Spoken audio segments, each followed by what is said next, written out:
Hello, welcome to the Afrocentric Woman. Thank you for joining. Thank you for tuning in. This is probably going to be a short live. I'm thinking I don't have that much to say, but I have a few things to say. Okay, so I wanted to comment on the viral tweet and TikTok video that was going around of that therapist saying that she didn't want to work with the menfolk anymore. Um, just the stress and drama, I don't think it's really worth it. I'll give you a little story. Okay, I'll give you a little personal story here. Um, I've been operating my business for over 5 years now. Okay, and I serve clientele. And when I first started my business, I decided exactly, which clientele I wanted to serve. And that has morphed over the years. It's become more tailored. It's expanded.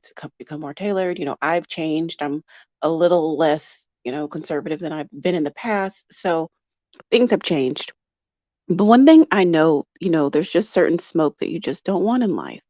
You don't want the alphabet smoke. You don't want the J smoke. You don't want different types of smoke in your life just because it's just not worth it. I mean, at the end of the day, what we're trying to do is live our calling. We're trying to make money.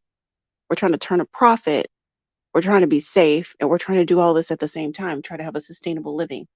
You know, Speaking your mind can really go totally left and go totally wrong, and you can really injure yourself. The thing about when you are a licensed professional, so anywhere in healthcare, whether you're a dentist, whether you are a registered, whether you're a nurse practitioner, whether you are a physician's assistant, or you're a professional counselor or therapist, or anything that requires state licensure, you have to disclose your MPI, and your MPI has to be linked to a viable business, like a real address. So, there's a lot of anonymity that is forfeited, when you go into licensed work, right? So, um, like you just have to use your real name. It's just a lot. It's a lot because people, they can background check you, they can check your credentials, they can make sure your license is up to date and if you're board certified or any of that. So, you know, people who are licensed are definitely more vulnerable to harassment, have more safety issues to definitely take into consideration before you fly off at the handle and just say whatever.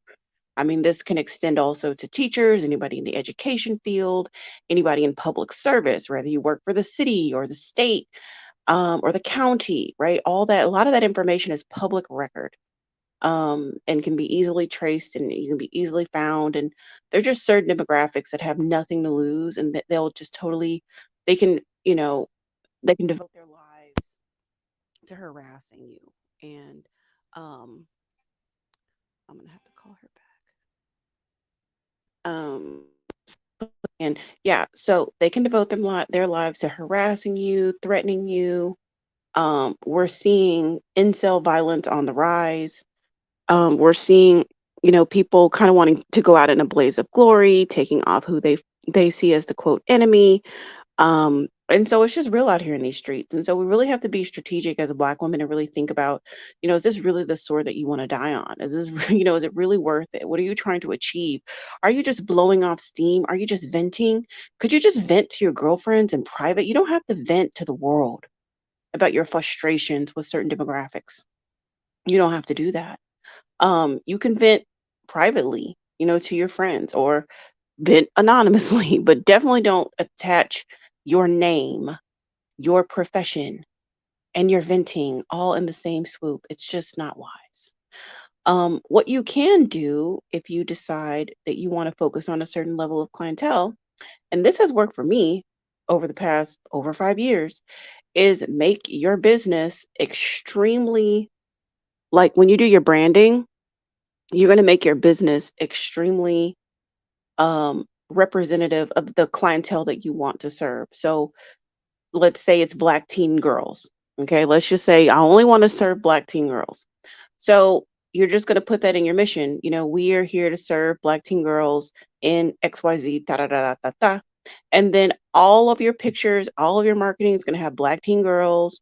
doing different things. You're going to have things related to Black teen girls. You're going to have language that speaks to Black teen girls and probably their parents, which is probably their mama, um, that's going to be making those kind of decisions about which programs or services they use. And you're just going to like go overboard with making sure that it's crystal clear who you're serving. So you don't have to explicitly say, we don't serve Black teen boys.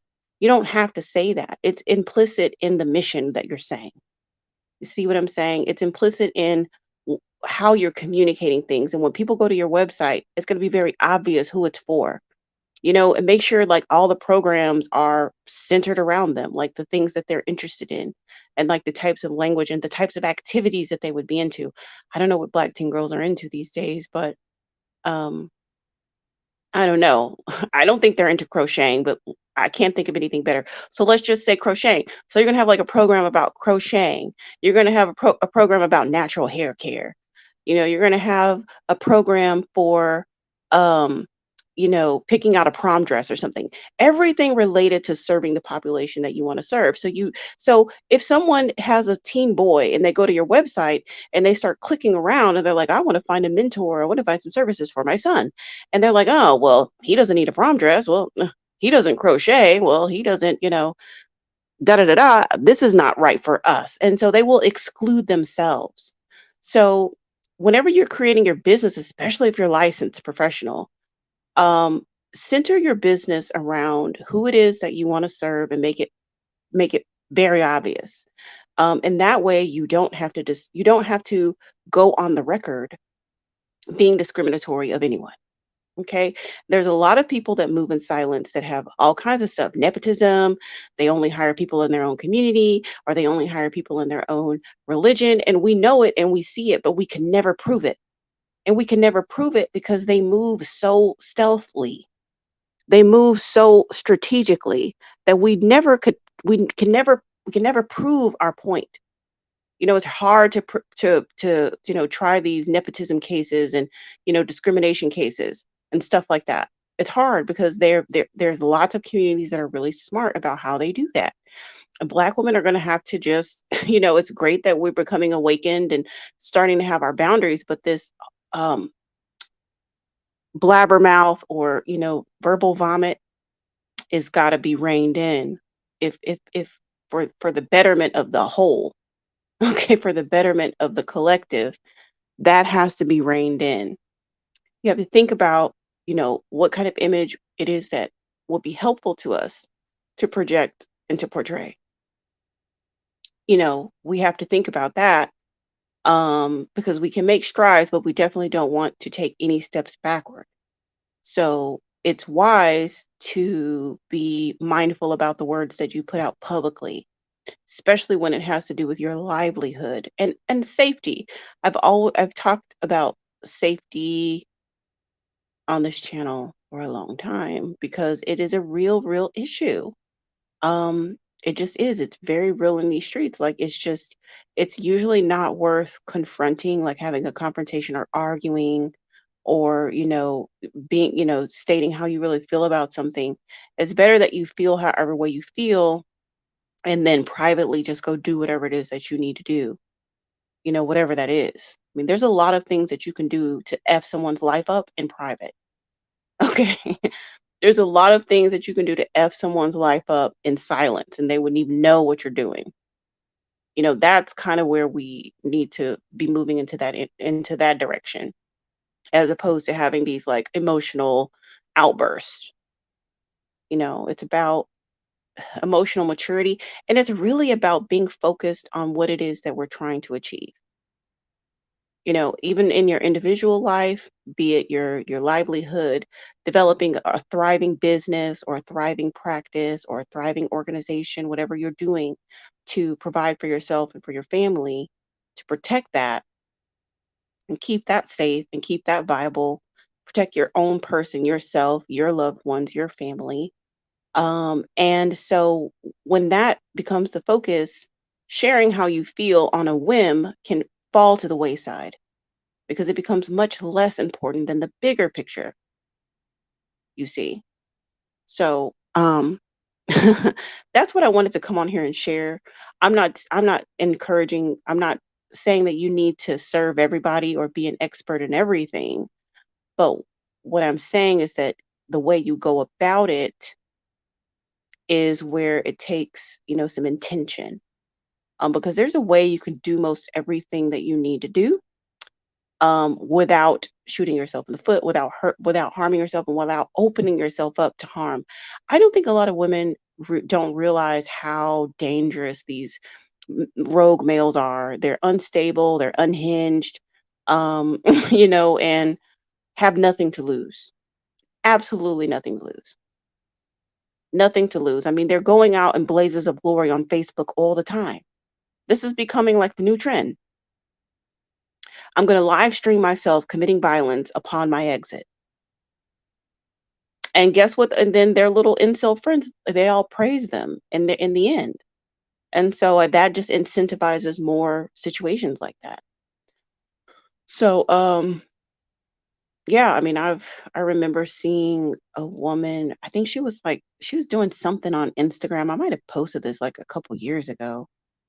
But like, yeah, somebody on her Instagram just showed up to her house because she bought a house and she was like documenting the whole thing, and it's like her address was on the Instagram. And so somebody just showed up. And I think he had like zip ties in his bag or something, like a knife, and he was intercepted, but that's what they found on his person. So I'm just saying it's real out here in these streets, and there's all kinds of Looney Tunes and crazy people and people who have nothing to do but just try to shut you down. They hate you for no other reason than being black, so you definitely don't want to give them any other ammunition. Well, rather being a black woman, they already have animosity out the gate. So you definitely don't want to put any of that fuel to the fire. You're better off just quietly moving in silence, doing what it is that you need to do, serving the population that you want to serve, creating the products and services that you want that will help your demographic. And there you go. Be safe. Be safe out here. And if you find yourself being angry or frustrated, just try to take a breath and try to think. Don't speak when you're angry. I've come on here and ranted a little bit, but I'm anonymous, so I can kind of do that. But um, when you're angry, don't speak publicly. Take a time to think about what you want to say. What do you want the outcome to be before you know, blurt out something in anger or frustration. Okay, so that is that's my advice for y'all, and that's how I feel about the situation. So I'll probably, if I don't fall asleep too soon, I'll come back online and do a part two to my how not to get scammed, because I have a couple things that I left off. So thank y'all so much for tuning in. I really appreciate y'all. Please like, share, and subscribe. Bye.